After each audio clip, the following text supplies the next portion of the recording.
even as Jennifer Lawrence has backed away from her incredibly stupid statements about being the first female action hero, rightly so. Marxists are doubling down on her behalf, claiming that she was right in the first place and that she's the first one, really.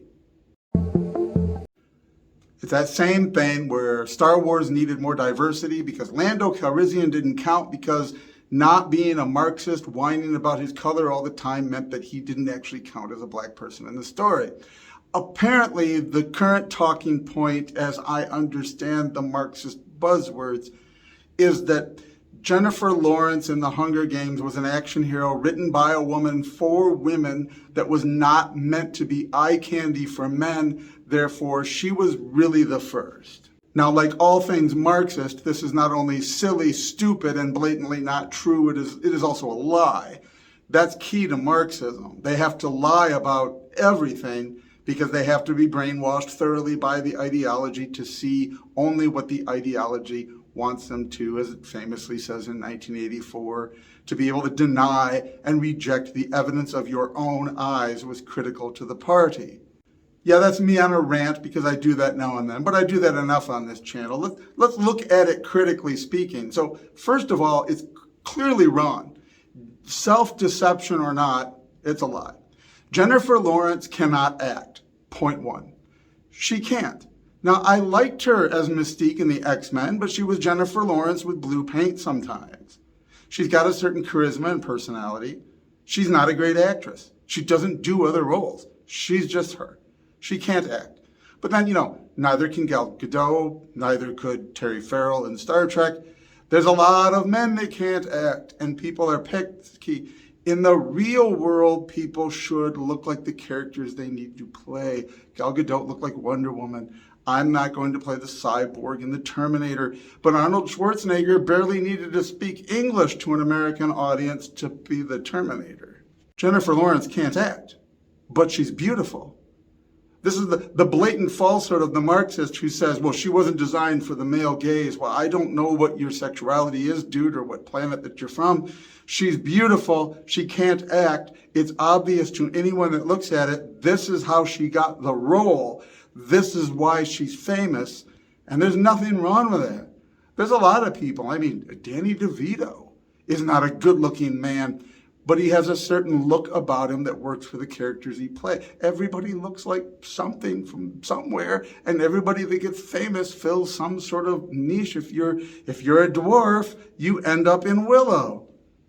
I don't care whether a man or a woman wrote The Hunger Games or who worked on it behind the scenes. Jennifer Lawrence got the job because she's beautiful and certainly didn't get it because she can act, because she can't.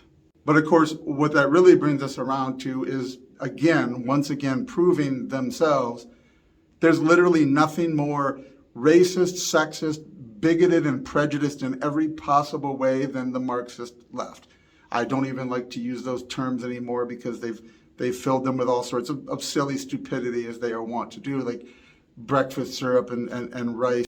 But it is the Marxist worldview to only see things through the class struggle, whether that's economic or that's some made-up fake sexuality that they have, or whatever power dynamic they have fantasized and imagined. And they do. They pull this all out of their ass, quite literally, because it's intended to project the Marxist worldview on everything.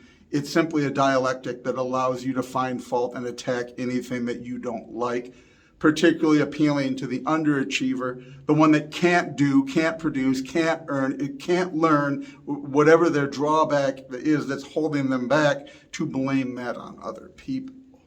So the whole banner of we're going to get rid of ism, archaeobias, we're going to make everybody free and equal, and we're going to absolutely judge everything ever made and every person that ever exists only by their race and who they want to have sex with and where they were born and what kind of money maybe their parents had, their education level, maybe we'll call them elitists. But through that prism, it is the left that will judge, belittle, be prejudiced, be bigoted, racist, sexist against everybody constantly, all the time. To look back on the great action heroes of the past that happened to be female and say, none of them counted because they weren't spouting off about their Marxist oppression. None of them counted because they were kind of cute. Interesting case in point, go back and watch Ripley in Aliens.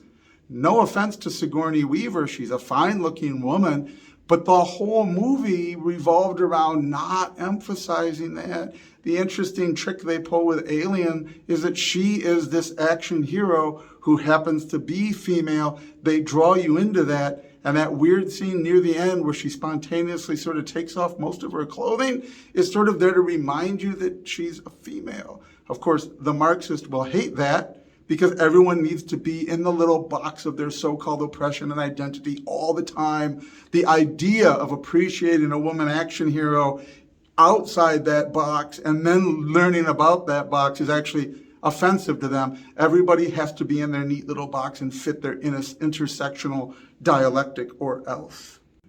But we know it's all hogwash. Anybody that lived more than 10 minutes ago that grew up with Wonder Woman and the Bionic Woman and Charlie's Angels, and all of them were attractive women. But growing up as a little boy, I didn't think that there was anything wrong with cheering for Wonder Woman. There was this whole notion that men of the old days, men couldn't empathize with a strong female lead is such complete, obvious hogwash to any of us that lived through it.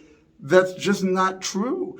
It's part of their compartmentalization. It's how the Marxist demands putting everyone in the world in these little boxes, judging them only by those boxes, and God forbid you ever try to get out of them. Then you are somehow guilty of the very thing that they're doing. Label it whatever ism archaeobia fits in your imagination. Probably because I just got done exercising. I played drums for a while. This came out a lot angrier sounding than I intended it to. But it just gets so weary when we have this great, long historical culture of this entertainment in not just in movies and television, but in books and poems, and watching people belittle everything that existed more than 2 years ago because of this made-up stuff. I'm reading Buck Rogers right now from 1928. What a great story. Is it very dated? Sure it is. But is it chock full of ism archaeobia? No. But I'm sure any current Marxist who read it would fill it full of that nonsense because it's all in their head. It comes from them, not the outside world.